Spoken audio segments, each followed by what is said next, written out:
Hello student, welcome to दक्षिणा ई classroom. हम लोग देख रहे थे सरफेस केमिस्ट्री और लास्ट लेक्चर में हम लोग ने देखा था कि किस तरीके से सरफेस फिनोमिना आकर होता है। उसमें हम लोगों ने देखा था एड्जॉर्प्शन के बारे में, उसके थर्मोडायनेमिक एस्पेक्ट को समझा था और साथ साथ हम लोगों ने टाइप जो कि हम लोग का था फिजिजॉर्प्शन एंड केमिजॉर्प्शन, उसके बारे में हम लोगों ने डिटेल किया था लास्ट लेक्चर में।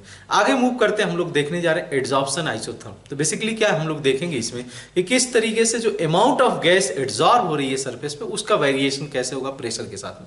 इसके पहले हम लोगों ने क्वालिटेटिव वाइज तो ये एनालिसिस कर दिया कि किस तरीके से जो गैसेज हैं वो एड्जॉर्ब होगी। हम लोगों ने बोला था कि जो मोर लिक्विफेबल गैसेज होंगी वो इजीली एड्जॉर्ब हो जाएंगी सरफेस पे कंपेयर टू जो लेस लिक्विफेबल गैसेज है। यहाँ पे हम लोग जो है क्वांटिटी वाइज देखने जा रहे हैं कि किस तरीके से वेरिएशन होगा अमाउंट ऑफ गैसेज में अगर प्रेशर में चेंजेस आता है तो बेसिकली जो हम लोग का एड्जॉर्प्शन आइसोथर्म है उसी चीज को फोकस करेगा। तो क्या हम लोग बोलते हैं कि यहाँ एड्जॉर्प्शन आइसोथर्म के अंदर हम लोग देखने जा रहे हैं कि variation of amount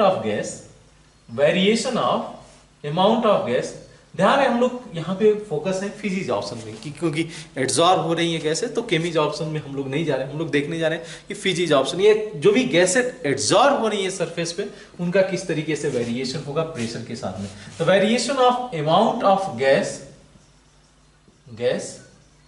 adsorb on the surface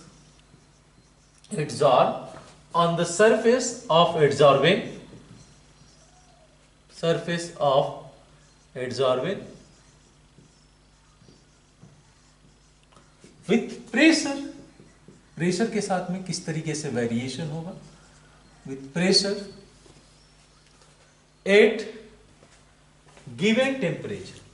ठीक है, गिवन टेम्परेचर। ठीक है, तो टेम्परेचर कांस्टेंट रखने के बाद अगर प्रेशर में चेंजेस किया जाए तो अमाउंट ऑफ गैस जो कि एड्जॉर्ब हो रही है सरफेस पे उनका वेरिएशन कैसे होगा, ये हम लोग जो है डिस्कशन में रखते हैं एड्जॉर्प्शन आइसोथर्म। ध्यान है जो कर्व बन के आता है, जो कर्व रिप्रेजेंट करते हैं हम लोग, कर्व को हम लोग बोलते हैं तो कर्व इज कॉल्ड एज, तो पार्टिकुलर जो वेरिएशन दिखाता है जो कर्व उसको हम लोग बोलते हैं आइसोथर्म, एड्जॉर्प्शन आइसोथर्म। तो रिस्पेक्ट टू कर्व बोल सकते हो या curve is called as, curve are called as adsorption isotherm। Iso means same, therm means temperature. तो हम लोग एड्जॉर्प्शन आइसोथर्म बोलते हैं, मींस टेम्परेचर को सेम रख के हम लोगों ने वेरिएशन देखा है, आर कॉल्ड एड्जॉर्प्शन आइसोथर्म।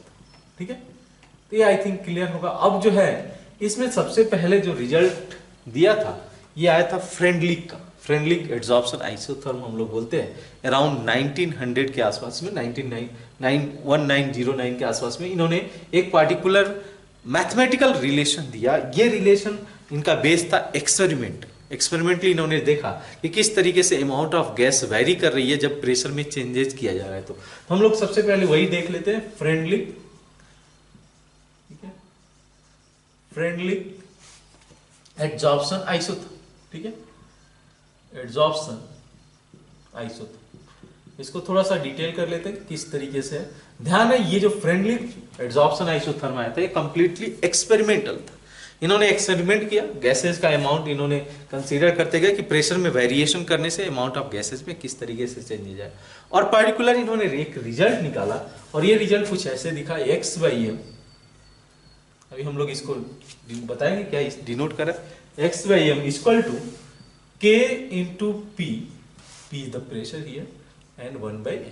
ठीक है, तो एक एक टर्म्स को यहाँ पे समझते हैं। इन्होंने ये रिलेशन दिया और जिस रिलेशन से अभी हम लोग कर्व को ड्रॉ कर सकते हैं। ठीक है, ये समझना एट गिवन टेम्परेचर के लिए क्या है, ये x है हमारा amount of gas adsorb, basically adsorbate की बात करें, amount of gas adsorb, amount of gas adsorb. ठीक है, similarly m is the mass of adsorbent। ठीक है, जिसके सरफेस पे ये फिनोमिना अकर हो रहा है उसका मास कितना होगा, बिकॉज अगर मास ज्यादा है तो नंबर ऑफ सरफेसेस बढ़ेगा। अगर बोला जाए कि सरफेस बढ़ेगा तो ऑब्वियस है कैसे कि इसमें जो एड्सॉर्प्शन फिनोमिना है वो बढ़ेगा। तो x is the amount of gas adsorbed and m is the mass of adsorbing। Here k और 1/n समझना, k and 1/n are constant, they are the constant and depend on, ये चीज किस पे डिपेंड करेगा, and depend on nature of gas, ये depend करेगा nature of gas and nature of adsorbing, दोनों चीजों पे डिपेंड करेगा। बेसिकली कि जो गैस एड्सॉर्ब हो रही है उसका कैसा नेचर है, आपने पहले भी देखा था कि किस तरीके से जो लिक्विफेबल गैसेज है वो इजीली एड्सॉर्ब हो रही है कंपेयर टू जो लेस लिक्विफेबल गैसेज है। सिमिलरली जो एड्सॉर्बेंट है, जिस सरफेस पे एड्सॉर्प्शन अकर हो रहा है उस पे भी डिपेंड करेगा कि जो अमाउंट है गैस का वो कितना होगा। तो depend on the nature of gas and nature of adsorbent at given temperature, temperature यहाँ पे फिक्स रहेगा। ठीक है, तो यहाँ पे 1/n की जो वैल्यू हम लोग देखते हैं जनरली जो कंसीडर किया जाता है ये 0 to 1 होता है, और जो एक्सपेरिमेंटली ऑब्जर्व किया जाता है जो रेंज इसका वो 0.1 से लेकर जो एक्सपेरिमेंटली ऑब्जर्व किया जाता है इस रेंज में होता है एक्सपेरिमेंटली जो वैल्यू। ये वेरिएशन ये हो सकता है थ्योरेटिकली, वेरिएशन 0 से 1 के बीच में हो सकता है 1/n की वैल्यू, लेकिन हम लोग एक्सपेरिमेंटली यही ऑब्जर्व करते हैं कि 1/n जो है 0.1 से लेकर 0.5 के बीच में इसकी वैल्यू वेरी करती है। ठीक है, तो ये हम लोग का पार्टिकुलर रिलेशन है x/m। x is the mass of the gas adsorb on the surface, m is the mass of adsorbent, k is the constant, 1/n is the constant, p here is pressure. ध्यान है हम लोग pressure के साथ variation देख रहे हैं, तो P इज द प्रेशर, किस तरीके से प्रेशर में चेंजेस लाया जाए तो इसमें चेंजेस आएगा। ठीक है, अब इसको थोड़ा सा हम लोग समझ लेते हैं, कर्व को समझे। तो कर्व को अगर आप ड्रॉ करो, देखना इस कर्व को समझते हैं तो डिफरेंट टेम्परेचर के लिए डिफरेंट आइसोथर्म कर्व बन गया है। ठीक है, मैं इधर रख देता हूँ x/m की वैल्यू और इधर मैं प्रेशर रख देता हूँ। ठीक है, तो इन्होंने एक्सपेरिमेंटली क्या ऑब्जर्व किया, इसको इन्होंने देखा कि करेस्पॉन्डिंग जो गैसेज है इस तरीके से x/m के वैल्यू वेरिएशन हो रहा है एट डिफरेंट टेम्परेचर। ठीक है, एट डिफरेंट टेम्परेचर। अब इसमें टेम्परेचर का वेरिएशन कैसे था, ये अगर हम लोग देखें तो इसका जो टेम्परेचर था 195 केल्विन था। ठीक है, लो टेम्परेचर। सिमिलरली इसको टेम्परेचर इन्होंने रखा 244 केल्विन, थोड़ा टेम्परेचर इन्होंने बढ़ाया और फर्दर इन्होंने देखा 273 केल्विन। तो ओवरऑल इफेक्ट देखो क्या हो रहा है कि जैसे जैसे टेम्परेचर बढ़ रहा है 195 से 244 पे आप आए तो इन दैट केस अराउंड 50 केल्विन का डिफरेंस है। तो इस पार्टिकुलर कैसे समझा जा सकता है कि as a temperature increases the adsorption is going to decrease. जो हम लोगों ने फिजिक्स ऑप्शन में बोला था कि जो गैसेस एड्सॉर्ब होंगी, जैसे आप टेम्परेचर बढ़ाओगे तो corresponding the amount of gas which are going to adsorb on the surface is going to decrease. यही फिनोमिना यहाँ पे देखने को मिला है कि 195 केल्विन से 244 गए तो अमाउंट ऑफ गैस, अगर मान लो ये आप एक लाइन इस तरीके से ड्रॉ कर सकते हो तो देख सकते हो for given pressure P dash के लिए आप क्या देख सकते हो कि इस टेम्परेचर पे अमाउंट जो एड्सॉर्ब किया गया वो ज्यादा है कंपेयर टू इस टेम्परेचर पे और इस टेम्परेचर से ज्यादा। तो यानी कि ओवरऑल देख सकते हो कि as a temperature increases the adsorption, experimental result है, राइट, एक्सपेरिमेंटल रिजल्ट है। इस पार्टिकुलर रिलेशन इन्होंने जो भी निकाला वो एक्सपेरिमेंटली जो कर्व बन गया था उसके बेसिस पे इन्होंने एक पार्टिकुलर मैथमेटिकल रिलेशन निकाला। तो यहाँ पे जो है क्या देखने को मिल रहा था कि एज अ यूजुअल हम लोगों ने पहले भी बोला था कि एज अ टेम्परेचर इंक्रीजेस, इसको थोड़ा सा मैं और स्पेसिफाई कर दूं, temperature increases adsorption of gas is going to decrease, adsorption decrease. Obvious था केस था कि होना था, इस चीज को पहले भी हम लोग ने फर्स्ट लेक्चर में ही मेंशन किया था। अच्छा, इस रिलेशन को थोड़ा सा और सिंप्लीफाई किया जा सकता है। कैसे सिंप्लीफाई किया जा सकता है, मैं लॉग ले लेता हूं दोनों साइड में, तो लॉग x/m, ताकि स्ट्रेट लाइन आ जाएगा और इससे आपको थोड़ा सा और आइडिया क्लियर लग जाएगा। तो log k plus 1/n log p। ठीक है, इसको आप कंपेयर कर सकते हो इस तरीके से कि ये हमारा y हो गया, ये हो गया c सम कांस्टेंट और ये हो गया mx। ठीक है, x y is equal to mx plus c, एक स्ट्रेट लाइन कर्व दे रहा है, इसका जो लॉगरिथम फंक्शन। ठीक है, इसको थोड़ा सा हम लोग ड्रॉ करते हैं। ये हो गया हमारा log x/m, this is log x/m and this is the log p। Clear है बात? अच्छा, तो इसमें अगर आप देखो किस तरीके से इसमें कर्व जो है जाएगा, तो यहाँ पे एक स्ट्रेट लाइन बनने जा रहा है, स्ट्रेट लाइन कैसे होगा, तो यहाँ पे ये इंटरसेप्ट बनाएगा ऐसे।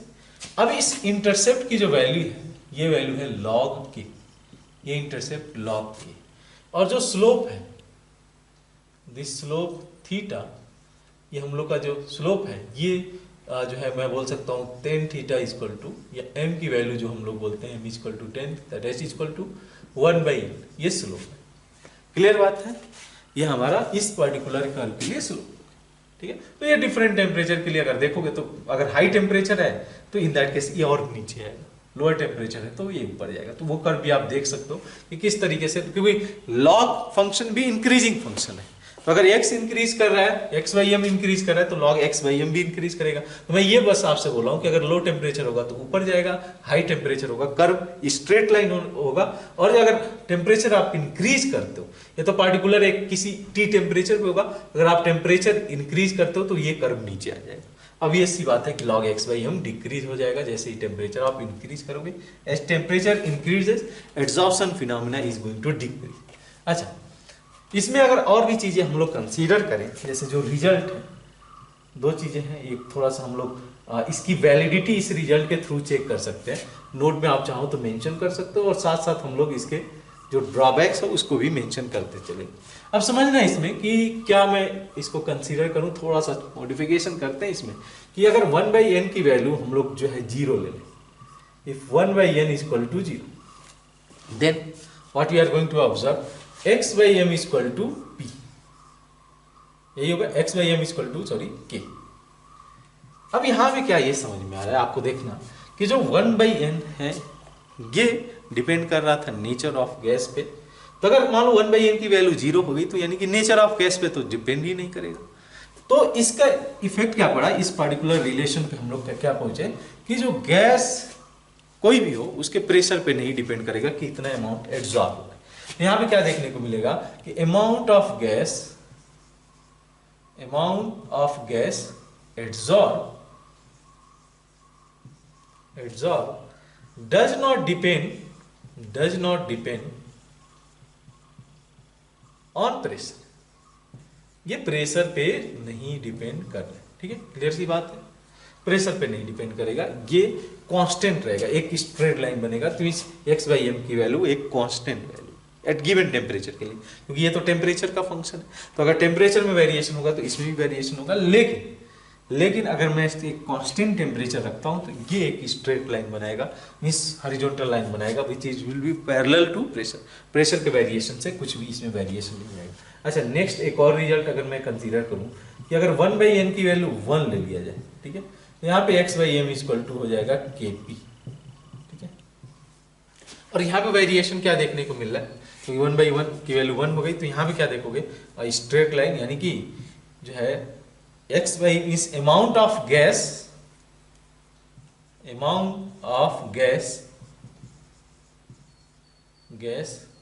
एड्सॉर्ब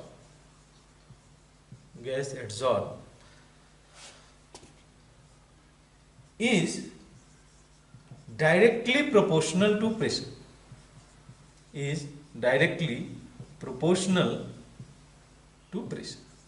प्रेशर के डायरेक्टली प्रोपोर्शनल होगा, कब, जब 1/n की वैल्यू 1 हो जाएगी। क्लियर है बात। अच्छा, इसके अलावा मैं क्या बोल रहा हूं कि ये देखो, आप इस चीज को समझना कि इसके कुछ ड्रॉबैक्स हैं, जो फ्रेंडलिक एड्सॉर्प्शन आइसोथर्म में कभी आपसे पूछा जा सकता है कि इस पार्टिकुलर कर्व का ड्रॉबैक क्या, तो जो है यहाँ पे एक मेजर ड्रॉबैक यही आता है कि ये पार्टिकुलर रिलेशन वैलिड था for the limited range of pressure के लिए, जो लिमिटेड रेंज ऑफ प्रेशर था, लो प्रेशर था, वहां पे तो ये इजीली इसको एक्सप्लेन कर पाया, लेकिन हाई प्रेशर पे क्या देखने को मिला कि ये जो है एक सैचुरेशन लेवल पे जा रहा है, यानी कि उस पे जाकर प्रेशर के बाद कांस्टेंट हो जा रहा है। ऐसा होगा क्योंकि आगे हम लोग समझेंगे भी इस चीज को, बट ये मेजर ड्रॉबैक्स था।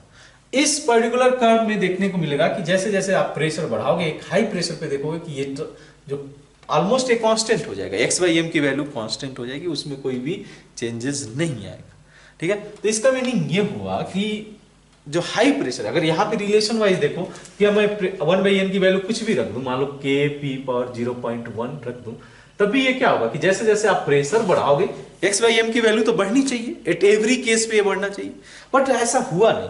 कब नहीं हुआ? जब प्रेशर बहुत हाई हो गया। तो यहाँ पे मेजर ड्रॉबैक्स इसका यही रहा। अगर मैं लिमिटेशन लिखना चाहूँ, लिमिटेशन यही लिखा जा सकता है इसका। देखो पहले तो पॉजिटिव पॉइंट को लिख देते हैं। पॉजिटिव पॉइंट यही रहा इसका कि फ्रेंडली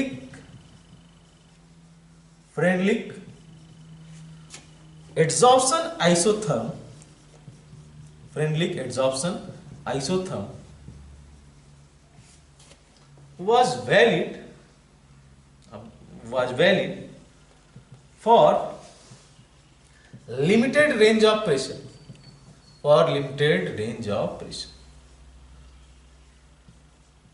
ठीक है, for limited range of pressure के लिए ये तो वैलिड था। हम लोग देख भी रहे हैं कि इस तरीके से वेरिएशन आ रहा है, लेकिन एट द सेम टाइम अगर मैं बात करूं, बट आप क्लियरली देख सकते हो कि एट हाई प्रेशर पे, ये कर्व तो एक्सपेरिमेंटल था, हाई प्रेशर पे जो कर्व है वो सैचुरेशन पे पहुंच जा रहा है, ठीक है, बट यहीं पे फेल कर गया। At high pressure X by M become constant, ऐसे लिखा जा सकता है एड्सॉर्प्शन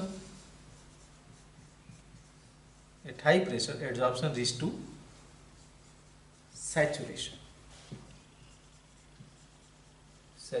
इस चीज को इसने एक्सप्लेन नहीं कर पाया, और इस मैथमेटिकल रिलेशन से भी इसको एक्सप्लेन नहीं किया जा सकता है कि ऐसा क्यों हुआ कि हाई प्रेशर पे ये जाकर कांस्टेंट हो जाता है, ठीक है, एक जो है इसके बाद सैचुरेशन अचीव कर रहा है। तो इस सैचुरेशन अचीव करने के पीछे लॉजिक क्या था, ये आइडिया थोड़ा लगा पाना मुश्किल था using the friendly adsorption isotherm. तो इसके लिए कुछ अनदर एड्सॉर्प्शन आइसोथर्मी की जरूरत पड़ेगी। पहले आप इसको प्रॉपरली नोट डाउन कर लो, ठीक है, इंपॉर्टेंट चीजें जो है इसका नोट डाउन कर लो, फिर आगे हम लोग नेक्स्ट आइसोथर्म की बात करेंगे, एड्सॉर्प्शन आइसोथर्म की, जहां से हम लोग को क्लियर आइडिया आ सकता है कि जो मेजर इसका ड्रॉबैक था कि ऐसा क्यों हुआ हाई प्रेशर पे जो रीच करते ही जो एड्सॉर्प्शन है वो सैचुरेट हो गया, मीन्स उसके बाद कोई भी चेंजेस नहीं आएगा, ये कांस्टेंट हो जाएगा प्रेशर के साथ में। तो अब कितना भी आप प्रेशर लगा दो एक्स बाई एम की वैल्यू कांस्टेंट ही रहेगी, ठीक है। तो ये चीज एक्सप्लेन किया जाएगा अनदर एड्सॉर्प्शन आइसोथर्म के थ्रू। आप पहले इसको नोट डाउन कर लो प्रॉपरली, फिर आगे हम लोग बढ़ते हैं। हम लोगों ने देखा कि फ्रेंडली एड्सॉर्प्शन आइसोथर्म का एक पार्टिकुलर ड्रॉबैक है कि ये जो लिमिटेड रेंज ऑफ प्रेशर में ये चीजें वेल वैलिड है, लेकिन अगर कंसीडर किया जाए हाई प्रेशर पे तो वहां पे सैचुरेशन अचीव हो जा रहा है एड्सॉर्प्शन का, और वहां पे फ्रेंडली एड्सॉर्प्शन आइसोथर्म वैलिड नहीं है। अब इस चीज को एक्सप्लेन करने के लिए एक अनदर एड्सॉर्प्शन आइसोथर्म डिस्कशन का पार्ट बनता है, जिसको हम लोग बोलते हैं लैगमीर एड्सॉर्प्शन आइसोथर्म, लैगमीर एड्सॉर्प्शन आइसोथर्म, ठीक है। Name is not so important, but यहां पे किस तरीके से इनका अप्रोच रहा थोड़ा इस चीज को समझते हैं, लैगमीर एड्सॉर्प्शन आइसोथर्म। अब देखो इन दोनों में डिफरेंसेस क्या है, एक तो मेजर डिफरेंस ये है कि इन्होंने ये थ्योरेटिकल अप्रोच रखा इस चीज को एक्सप्लेन करने के, ठीक है। इसके एड्सॉर्प्शन आइसोथर्म से वो चीजें एक्सप्लेन हो जाएंगी, लेकिन इनका जो अप्रोच था वो थ्योरेटिकल था, और जो लास्ट हम लोगों ने फ्रेंडली एड्सॉर्प्शन आइसोथर्म पढ़ा वो एक्सपेरिमेंटल था, लेकिन वहां पे जो है मेजर एक ड्रॉबैक था। अब चीज को इसको समझना कि ये मेंशन कर सकते हो कि approach was theoretical, this approach was theoretical, ये थ्योरेटिकल अप्रोच था।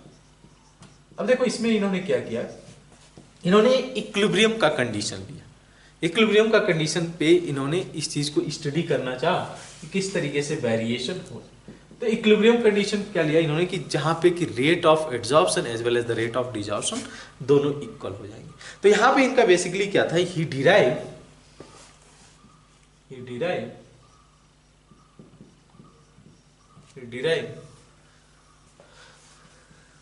द एक्सप्रेशन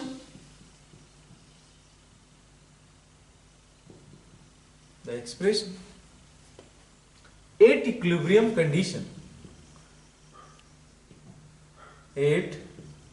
equilibrium condition, इन्होंने ले लिया इक्विलिब्रियम कंडीशन को कंसीडर कर लिया,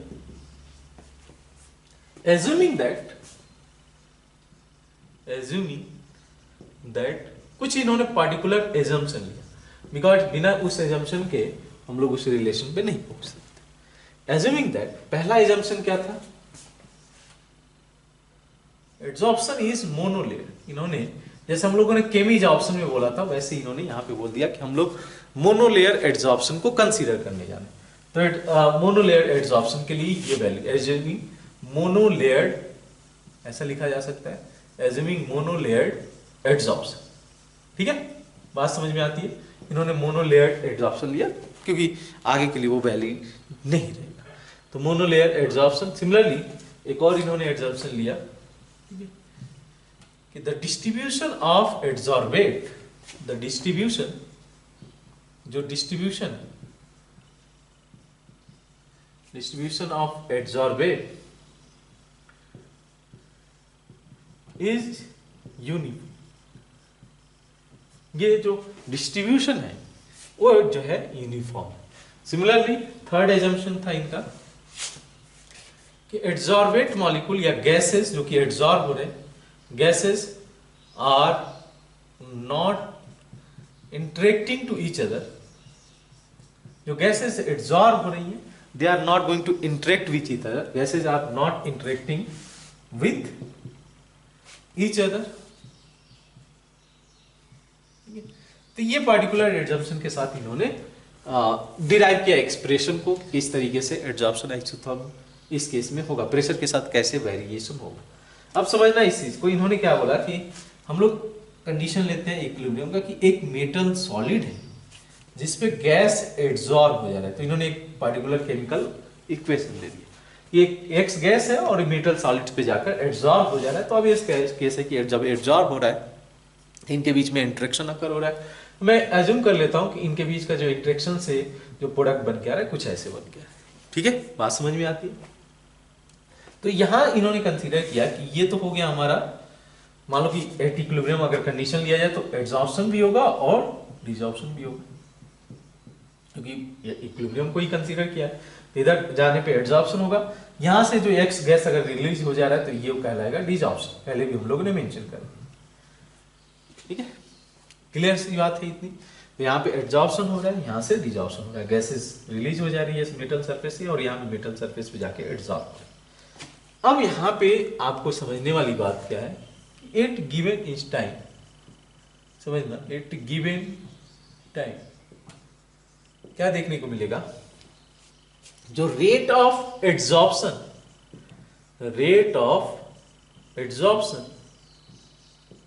जिसको हम लोग लिख सकते हैं आर से, दैट विल डिपेंड, या मैं लिख सकता हूं डायरेक्टली प्रोपोर्शनल टू, एक तो प्रेशर हुआ जो कि फ्रेंडली आइसोथर्म में भी बोला गया था कि प्रेशर के पे डिपेंड करेगा, इन्होंने बोला कि प्रेशर के डायरेक्टली प्रोपोर्शनल में ले लेता।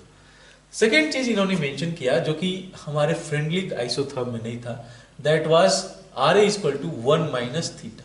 अब ये थीटा क्या है? जैसे थीटा ये है कि जैसे अब इस चीज को अज्यूम करना कि गैस मेटल ये सरफेस हुआ, ठीक है, मेटल सरफेस हुआ।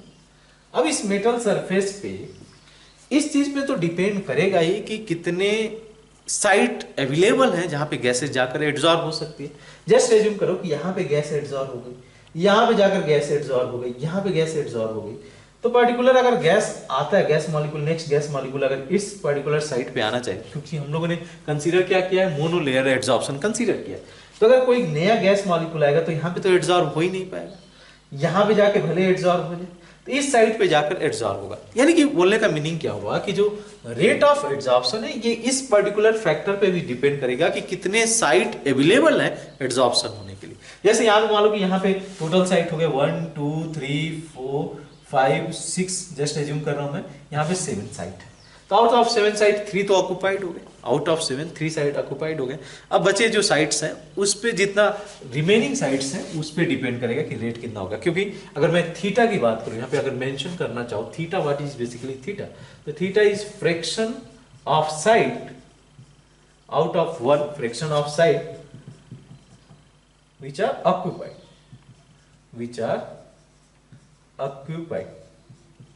ठीक है, which are occupied। तो जो साइट्स ऑक्युपाइड है 1 माइनस थीटा क्या हो जाएगा, जो साइट्स अवेलेबल है एड्जॉर्प्शन के, थीटा हो गया कि fraction of site which are occupied and 1 minus theta is the fraction of site which are available for adsorption।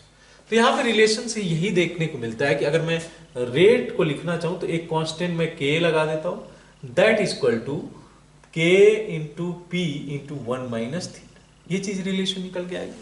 Clear सी बात है कि rate of adsorption is equal to k into pressure into 1 minus theta. तो एक नया चीज यहाँ पे यही देखने को मिल रहा है कि ये इस चीज पे भी डिपेंड कर रहा है कि फ्रैक्शन कितने अवेलेबल हैं एड्जॉर्प्शन फिनोमिना पे।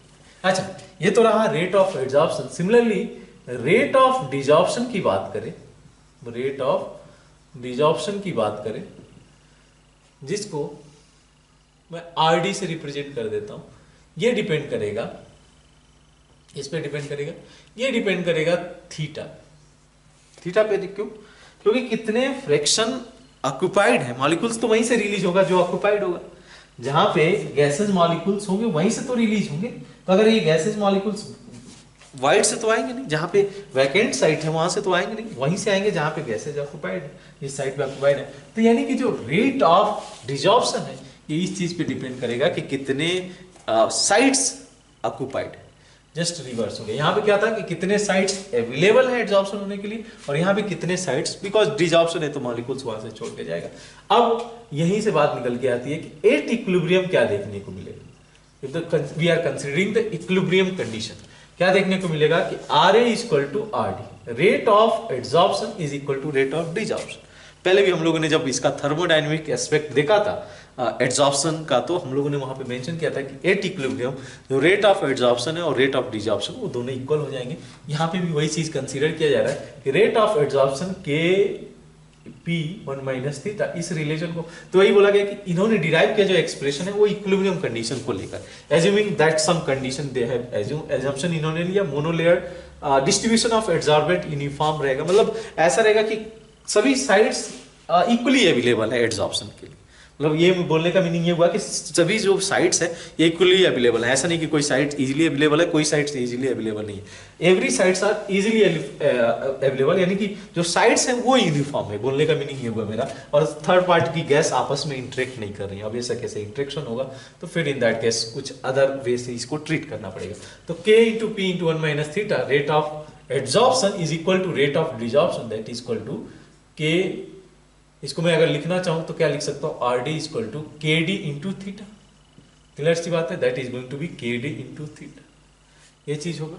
अब थोड़ा सा इस रिलेशन को समझा जाए, तो थोड़ा सा और सिंप्लीफाई किया जाए तो क्या निकल के आएगा, के पी माइनस के P theta equal to K D theta, ये रिलेशन निकल के आएगा। अच्छा, थीटा को मैं निकालना चाह रहा हूं यहां से, तो ये रिलेशन मुझे देखने को क्या मिलेगा, k इंटू पी, ठीक है, k by P divide by k into P plus के डी। ये सिंप्लीफिकेशन समझ में आ रहा है, मैं इसको इधर लेते आए और जो पार्ट था उसको जो है इधर कंसीडर कर लिया। तो अब देखना आप इसमें, इसको मैं अगर के डी से डिवाइड कर दूं, तो के डी से डिवाइड कर दिया जाए तो ये हो जाएगा k बाई के डी। ये रिलेशन आप जो है डिराइव कर सकते हो इजीली, बहुत ज्यादा इसमें कुछ करने के लिए नहीं। प्रेशर डिवाइड बाई के बाई के D, rate of adsorption, rate constant for adsorption plus 1, ये हो जाएगा। अब इसको मैं एक नया इक्विलिब्रियम कांस्टेंट कंसीडर कर लूं, क्या, के इंटू पी, ठीक है, डिवाइड बाई के पी प्लस 1, ठीक है, वेयर पी इज प्रेशर।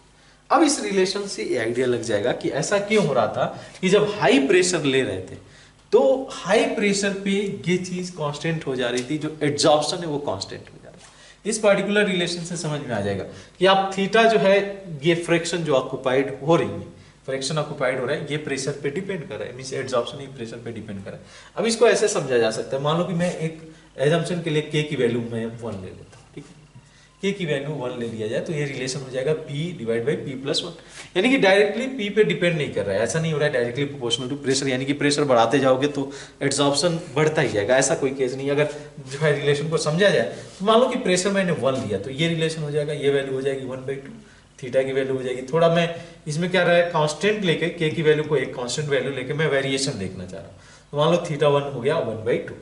अच्छा, मैं थोड़ा सा और चेंजेस करता हूँ, प्रेशर जो है 2 ले लूँ तो यहाँ पे आ जाएगा ये 2/3, क्लियर बात, थीटा 2, थीटा 3, ये हो जाएगा आपका 3, अगर मैं रखूँ तो 3/4 हो जाएगा। अब देखो इस वेरिएशन को समझना, वैसे ही अगर मान लो कि आप 4 रखना चाहो तो ये हो जाएगा 4/5। अब थोड़ा सा इस चीज को समझना कि नो डाउट ये वैल्यू इंक्रीज कर रही है, 0.5, 0.66, 0.75, 0.8 वैल्यू इंक्रीज कर रही है। प्रेशर जैसे आप बढ़ा रहे हो एड्जॉर्प्शन बढ़ रहा है, बट क्वेश्चन यही रेज होता है, क्या उसी रेट से बढ़ रहा था जो इनिशियली जिस रेट से बढ़ा है उसी रेट से फाइनली बढ़ रहा है? ऐसा हो रहा है क्या? फ्रेडरिक आइसोथर्म में अगर कंसीडर किया जाए तो वो बढ़ना चाहिए था। फ्रेडरिक एड्जॉर्प्शन आइसोथर्म की वजह से कोई भी प्रेशर आप ले लो तो वो बढ़ना चाहिए, प्रेशर बढ़ाओगे प्रेशर उसके साथ एड्जॉर्प्शन बढ़ेगा।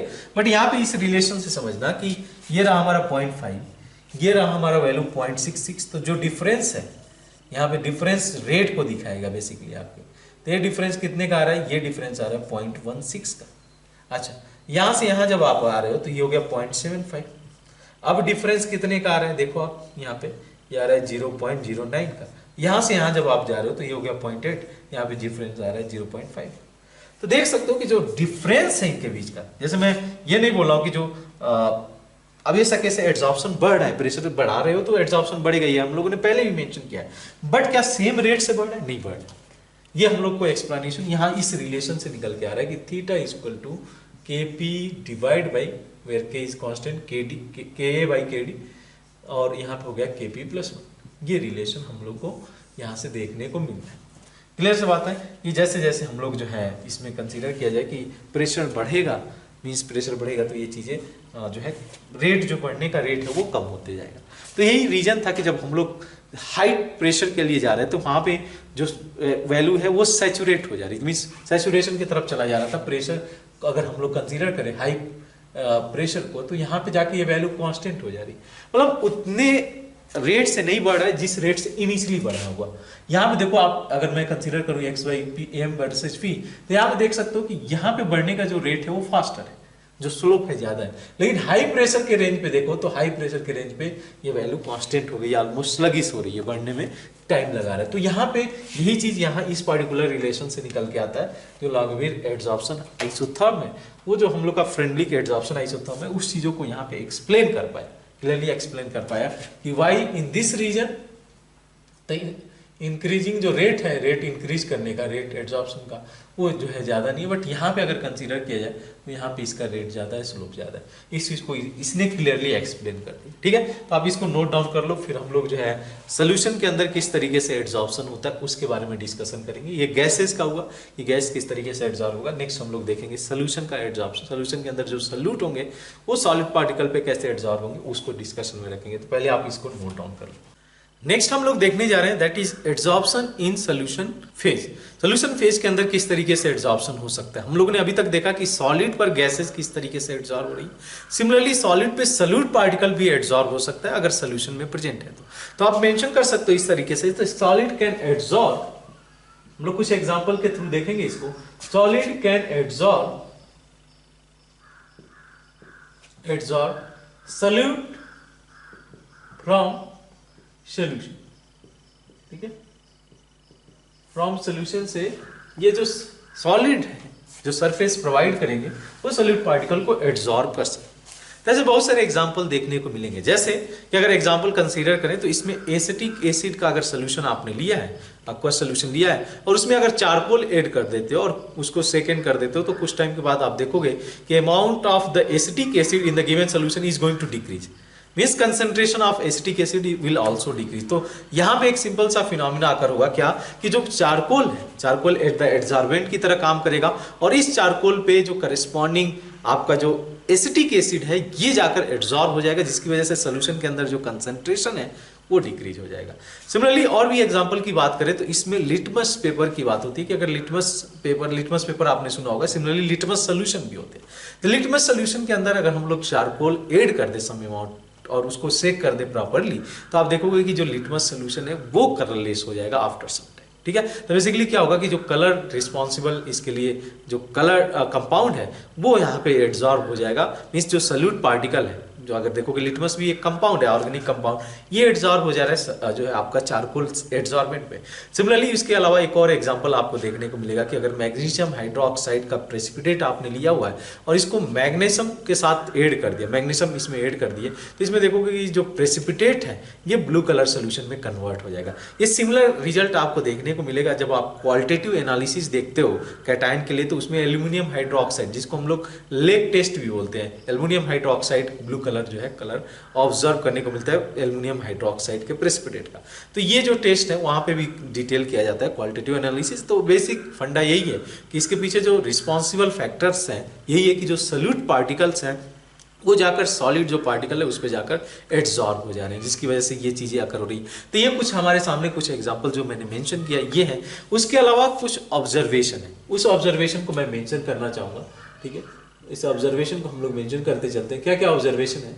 जिस तरीके से आपने फिजिक्स ऑप्शन में ऑब्जर्वेशन देखा था, सेम चीज़ें यहाँ पे भी जो हम लोग का एब्जॉर्प्शन है सोल्यूशन फेज में वो भी आप देखने जा रहे हो। क्या क्या ऑब्जर्वेशन है? एक तो पहला ऑब्जर्वेशन ये है कि इंक्रीज इन टेम्परेचर, अगर आप टेम्परेचर को इंक्रीज करते हैं, इंक्रीज इन टेम्परेचर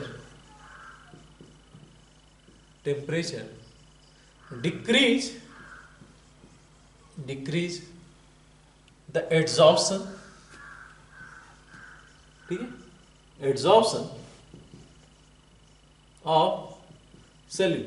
ठीक है, तो सोल्यूशन के अंदर जो सॉल्यूट पार्टिकल है वो जाकर एड्सॉर्ब हो सकते हैं, बट जैसे ही टेम्परेचर ऑफ इंक्रीज करोगे that is going to decrease, the adsorption of solute is going to decrease. ये सिंपल सा फिनोमिना आपने फिजिक्स ऑप्शन में भी बोला था गैसेस के केस में, और आपने देखा था आइसोथर्मिक कि किस तरीके से अगर गैसेस के केस में अगर हम लोग टेम्परेचर इंक्रीज कर रहे हैं तो जो करस्पॉन्डिंग x/m है, यानी कि जो सोल्यूशन एड्सॉर्ब हो रही है, जो सॉल्यूट एड्सॉर्ब हो रहा है उसका amount that is going to decrease. ठीक है, सिमिलरली अगर मैं बात करूँ इसमें और भी चीज़ों का, इसमें सरफेस एरिया पे जिस तरीके से हम लोगों ने बोला था कि surface area increases, surface area increases, yeah, the same region at the surface area increases, absorption will also increase,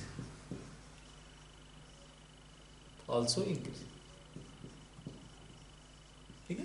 as physics option में हम लोगों ने बोला था कि जैसे जैसे सरफेस एरिया इंक्रीज करेगा, जो हम लोगों ने लैगमिर एड्सॉर्प्शन आइसोथर्म में भी बोला कि नंबर ऑफ साइट्स बढ़ेंगे तो अब ये कैसे एड्सॉर्प्शन भी बढ़ेगा। तो जब surface area increases absorption will also increase, obvious सा केस है। यहाँ पे प्रेशर का कोई इफेक्ट पड़ेगा क्या? नहीं, एज अ सोल्यूशन है तो प्रेशर की बात ही नहीं करेंगे, वहां पे गैसेस फेज था इस वजह से हम लोग ने बात किया, लेकिन यहाँ पे सोल्यूशन के अंदर है, सोल्यूशन फेज में, तो ऑब्वियस सा केस है कि we are not going to observe the effect of pressure on the adsorption. ठीक है, we are not going to observe the effect of pressure on the adsorption, लेकिन कंसंट्रेशन का effect पड़ेगा। तो यहाँ पे लिखा जा सकता है extent of adsorption, extent of absorption depend on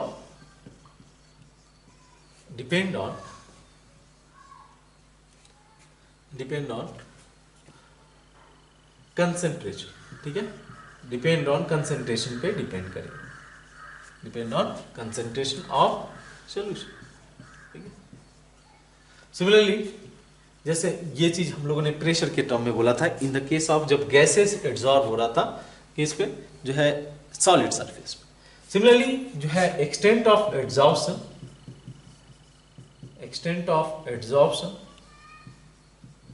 depend on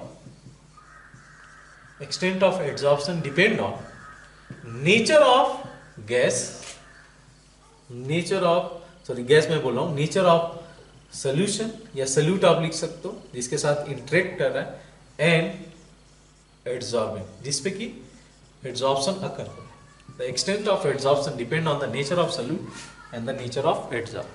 ठीक है, तो ये चीज है हमारे, एक पॉइंट आप नोट्स में लिख सकते हो कि अब देखो इसमें किस तरीके से वेरिएशन होगा, सल्यूट पार्टिकल जो एड्सॉर्ब हो रहा है उसका अमाउंट का जो वेरिएशन होगा वो कैसे होगा, इस चीज को थोड़ा सा समझते हैं।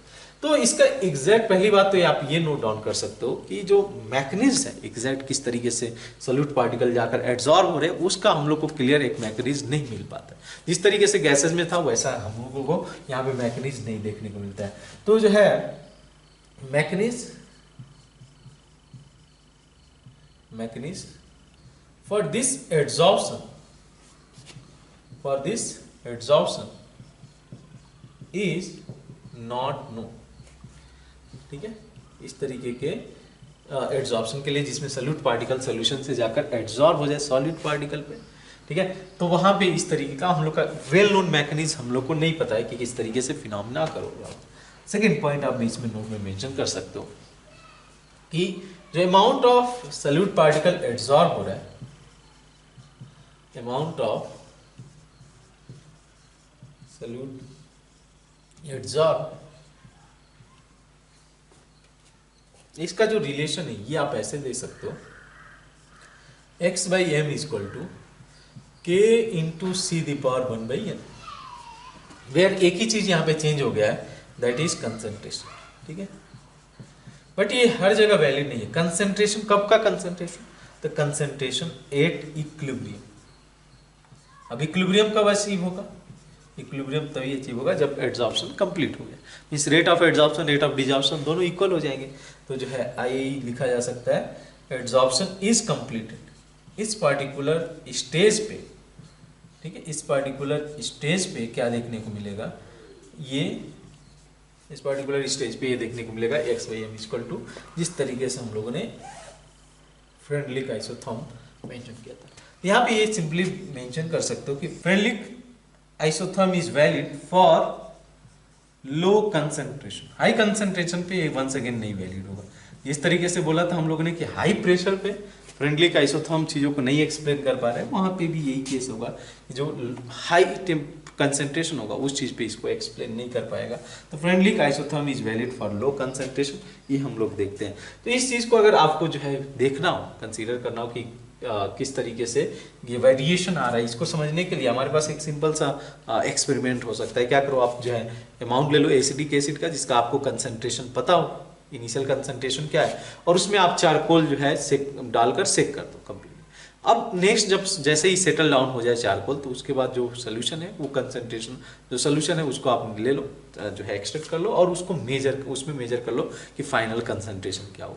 तो इस तरीके से आप देख सकते हो कि कंसंट्रेशन के वेरिएशन के साथ कितने अमाउंट जो है, अगर कंसंट्रेशन के साथ वेरी कर रहा है तो कितना अमाउंट जो सॉल्यूट पार्टिकल है वो एड्सॉर्ब हो रहा है सॉलिड सरफेस पे। ये आइडिया लगाया जा सकता है बाय द सिंपल एक्सपेरिमेंट। ठीक है, तो इस चीज को आप नोट डाउन कर लो, फिर आगे हम लोग देखते हैं कि एड्सॉर्प्शन का डे टू डे लाइफ में किस तरीके से हम लोग डिफरेंट एप्लीकेशन देखते हैं, उसको हम लोग कवर करेंगे। पहले आप इस चीजों को नोट डाउन कर लो। नेक्स्ट हम लोग देखने जा रहे हैं that is application of adsorption.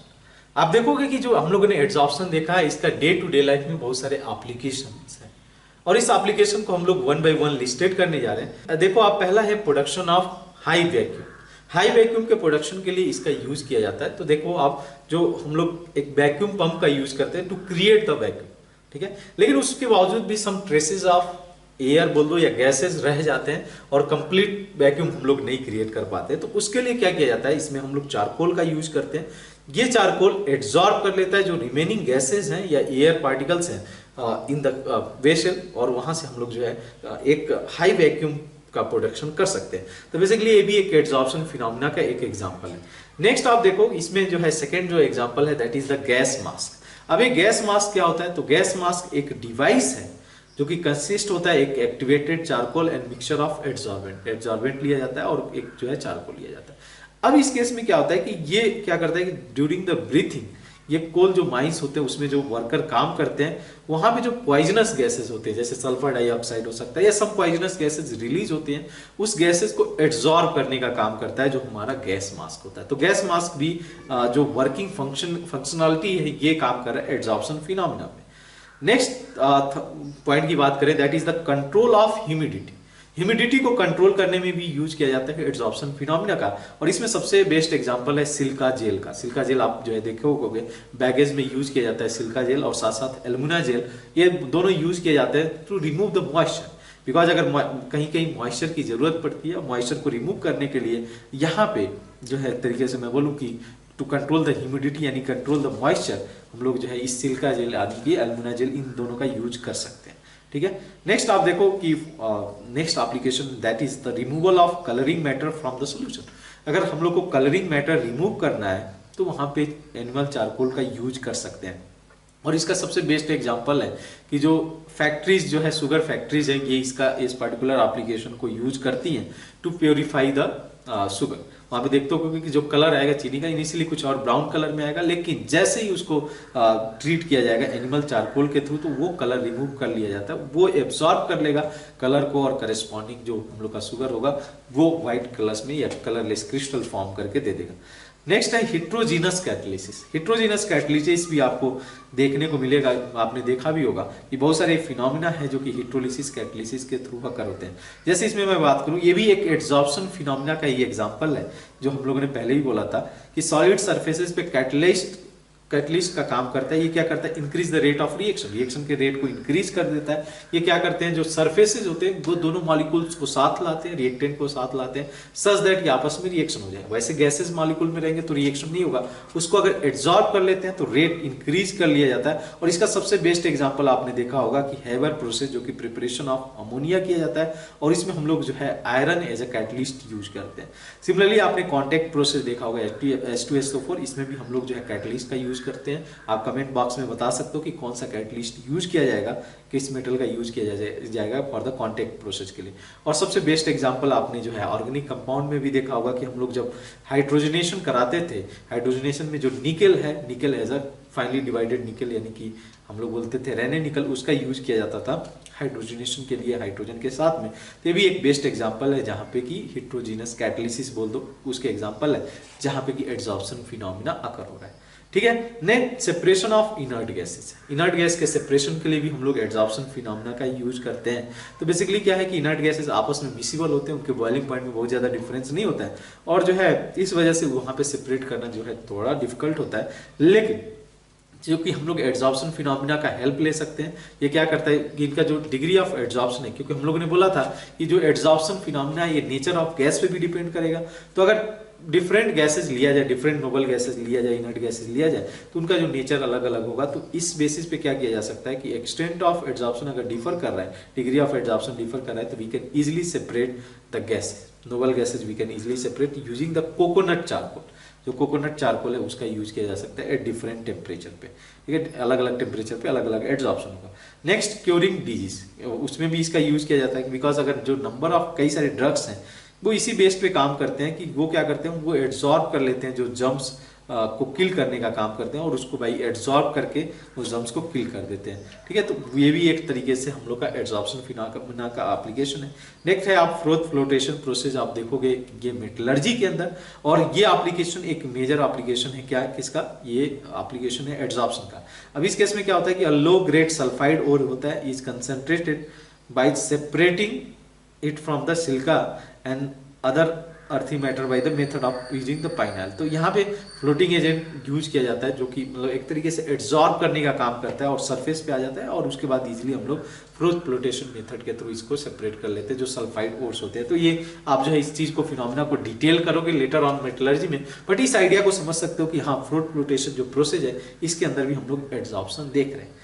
Next हम लोग का एप्लीकेशन है दैट इज एड्सॉर्प्शन इंडिकेटर। अब ये क्या है, तो यहाँ पे क्या होता है कि जो सरफेस ऑफ सर्टेन प्रेसिपिटेट है, जैसे आपने देखा था मैग्नीशियम हाइड्रोक्साइड, वैसे ही हम लोग का कई सारे हो सकते हैं जो कि precipitate such as the silver halide है the property of adsorbing some dyes. ये क्या करते हैं, डाइस को एड्सॉर्ब कर लेते हैं, जैसे डाइस हो सकता है इओसिन, फ्लोरोसिन हो सकता है, इसको एड्सॉर्ब कर लेंगे and thereby producing a characteristic colour at the end point. तो वो कैरेक्टरिस्टिक कलर जनरेट करेंगे एट एंड पॉइंट पे।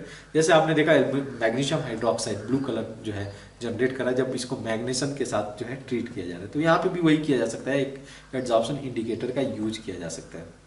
सिमिलरली आप देखो कि लास्ट एक क्रोमेटोग्राफी एनालिसिस है, लास्ट एप्लीकेशन ये है। तो क्रोमेटोग्राफी एनालिसिस बेस्ड ऑन होता है कि जो phenomena of adsorption find number of application in analytical. तो यहाँ पे बस ये समझ के रखना है कि ये क्रोमेटोग्राफिक एनालिसिस में भी इसका यूज किया जा सकता है, जो एड्सॉर्प्शन फिनोमिना है। ठीक है, तो जैसे कि सेपरेट करने के लिए हम लोग सिलिका यूज करते हैं, एड्सॉर्ब हो जाता है सरफेसेस पे, और उसको फिर हम लोग सेपरेट आउट कर लेते हैं। ठीक है, तो ये ओवरऑल हम लोग का जो है एड्सॉर्प्शन फिनोमिना रहा। कुछ आपके सामने ये क्वेश्चन है, इंटेक्स क्वेश्चन है एनसीईआरटी के, इसके आप गो थ्रू होते जाओ, फिर हम लोग जो है नेक्स्ट लेक्चर में मिलते हैं, और नेक्स्ट लेक्चर में हम लोग जो है डिस्कशन को कंटिन्यू करेंगे विथ कैटलिसिस के साथ में। यहाँ पे हम लोग का एड्सॉर्प्शन फिनोमिना ओवर होता है, आगे हम लोग कैटलिसिस पे वर्क करेंगे। तो मिलते हैं नेक्स्ट लेक्चर में, थैंक यू।